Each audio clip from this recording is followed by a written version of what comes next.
Class 9th के MP board के सभी विद्यार्थियों देख लीजिए आपका मैथमेटिक्स का पेपर, ठीक है। 10th क्लास की भी पूरी तैयारी कराऊंगा बिल्कुल फ्री, ठीक है। अभी हाल फिलहाल हम मैथ्स का पेपर का सोल्व करेंगे।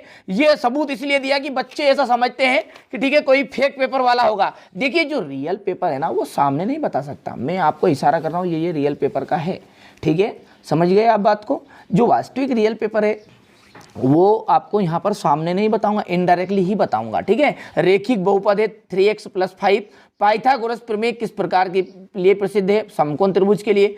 दो संख्याओं का योग 25 है, अंतर इसमें 5 है, तो ये संख्याएं कौन सी होगी? तो ये संख्या होगी 15 और 10। अब ये क्यों, ऐसा क्यों है? तो 15 और 10 का देख लीजिए, यहां पर देखेंगे x + y = 25 है, क्योंकि दोनों का योग कर लिया तो 25, घटाया तो 5 आया, तो यहां पर मिलकर कितना आ गया? 15 आ गया, ठीक है। अब माध्यक की यदि बात करूं तो यहां से देखिए माध्यक वाला, ठीक है, इसका माध्यक बनेगा 6। मूल बिंदु के निर्देशांक कितने हैं? 0,0 है। 64 का 1/2 का मान क्या है? तो यहां पर आ जाएगा इसका 8 आ जाएगा, ठीक है। यहां से देखिए ये मैंने सोल्व भी कर दिया है ताकि कम समय में पूरी चीजें मिले आपको। इसके बाद में यहां से देखिए, ठीक है, ये बढ़िया से आप कंप्लीट करिए, आपको निश्चिंत रहना है, सब कुछ आपको एकदम असली वाली चीजें मिलेगी यहां पर, ठीक है। यहां से देख लीजिए, ठीक है, ये रिक्त स्थान है। जब किसी निकाय का कोई भी हल नहीं होता है तो निकाय का असंगत निकाय कहलाता है। पाई क्या है? एक अपरिमेय संख्या है। चलिए आगे बढ़ते हैं, जाएगा यही हमारे इंग्लिश मीडियम वाले बच्चों का रहेगा इस तरह से, ठीक है। बढ़िया से आप तो मेहनत करिए, ठीक है। यहां से देख लीजिए ये बढ़िया से, ठीक है, यहाँ से देख लीजिएगा ये रिक्त स्थान है। पहले में असंगत आ जाएगा क्योंकि जब कोई भी हल नहीं होता तो निकाय असंगत होता है। परिमेय जो पाई होती है, गोले के आयतन का फॉर्मूला है जो है वो होता है 4/3 पाई r³ 3x³ में x³ का जो गुणांक है वो कितना है? तो x³ के आगे जो लिखा रहे वो गुणांक कहलाता है, जो 3 हो गया है। बिंदु 7, -6 की कोटि, ठीक है, कोटि जो रहती है वो पीछे का मान होता है, यानी भुज जो रहता है वो x रहता है, ठीक है। तो ये हो गया आपका x और ये हो गया आपका y, ठीक है। तो y जो होता है वो कोटि होता है और भुज होता है x, तो यहाँ पर कोटि क्या बन गई? -6। पिरामिड का जो आधार है वो बहुभुज होता है। कैसा होता है? बहुभुज होता है। पिरामिड का जो आधार है वो बहुभुज होता है। कैसा होता है? बहुभुज होता है। चलिए ये रिक्त स्थान है आपके, ठीक है। इसके बाद में यदि सही जोड़ी की बात करूं, बढ़िया से आप इन्हें कंप्लीट कर लीजिए इंग्लिश मीडियम वाले बच्चे। यहां से सही जोड़ी है, दो वृत्तों की त्रिज्याएं जो है, दो वृत्तों की त्रिज्याएं बराबर हो गई है। सम चतुर्भुज का प्रत्येक कोण जो होता है, ठीक है, वो 90 डिग्री हो तो वो वर्ग कहलाता है। चलिए इसके बाद देख लीजिए क्वेश्चन नंबर जो 3 है, 90 डिग्री से कम कोण वाला माप जो होता है वो आपका न्यून कोण होता है। क्या होता है? न्यून कोण। तो ये तीसरा हो गया आपका। आंकड़ों का औसत मान, ठीक है, जो औसत मान है वो माध्य होता है, ठीक है। यहाँ पर आपको क्या, ये चौथा। 90 डिग्री के बराबर वाला जो कोण होता है वो समकोण होता है। यहाँ पर देखिए 5वां हो गया है। और समांतर चतुर्भुज जिसका प्रत्येक कोण 90 डिग्री हो वो आयत कहलाता है, ठीक है। तो यहाँ पर ये छठा गया। चलिए हमारे इंग्लिश मीडियम वाले बच्चे इसका स्क्रीनशॉट लेंगे, बढ़िया से पहले भर देता हूँ। ये आपका दूसरा हो गया है, ये आपका ये दूसरा था, ये तीसरा है, ये पहला, ये छठा आपका, ये चौथा और ये आपका 5वां, ठीक है। यहाँ से देख लीजिए बढ़िया से,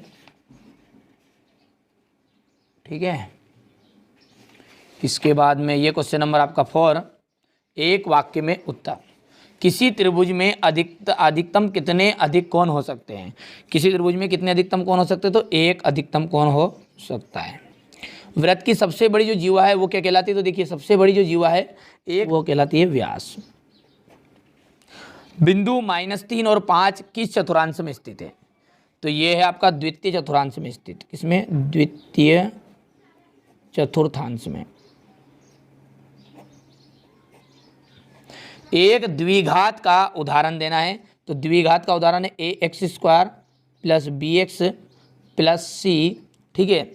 और यहाँ पर यदि हम के मान की बात करें तो यहाँ पर इसका के का जो मान रहेगा वो 7 आएगा। वो किस तरह आया वो देख लीजिए। यहाँ पर ये सवाल था आपका ये 2x + 3y बराबर के, तो यहाँ पर x का जो मान है वो यहाँ पर देख लीजिए, x का मान कितना दिया 2 दिया, तो ये आपका 7 आ जाएगा।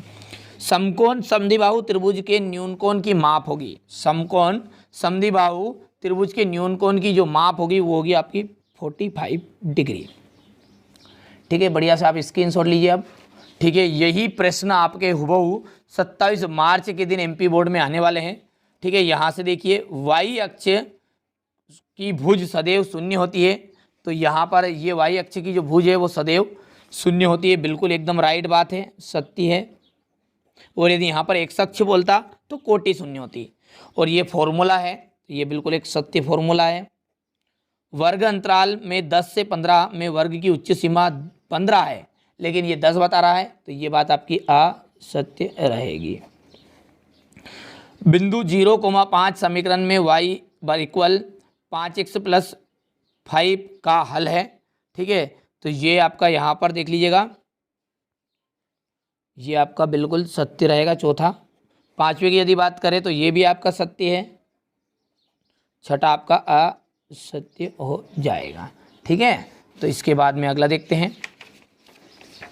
ये हमारे इंग्लिश मीडियम वाले बच्चे, ठीक है, तो इनका ट्रू फॉल्स है, तो पहला आपका ट्रू है, दूसरा भी ट्रू है, तीसरा जो है आपका फॉल्स रहेगा यानी कि गलत रहेगा, पांचवा जो है आपका, ठीक है, पांचवा आपका चौथा, ये जो तीसरा ये ट्रू हो गया है, असत्य हो गया। चौथा जो है आपका यहाँ पर ये लीजिएगा, ये ट्रू रहेगा।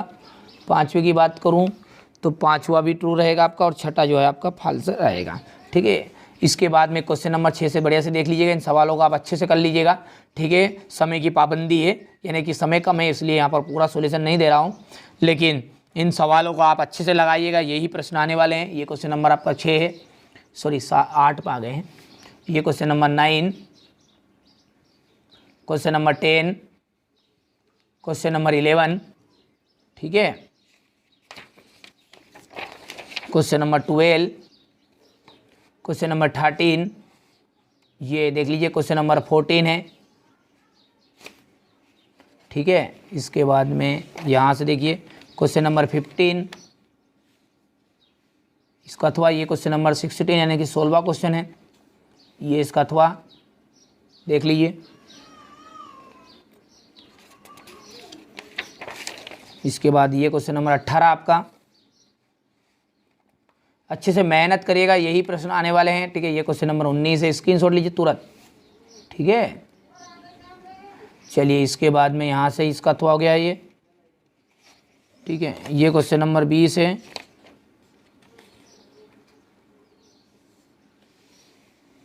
ये इसका अथवा है।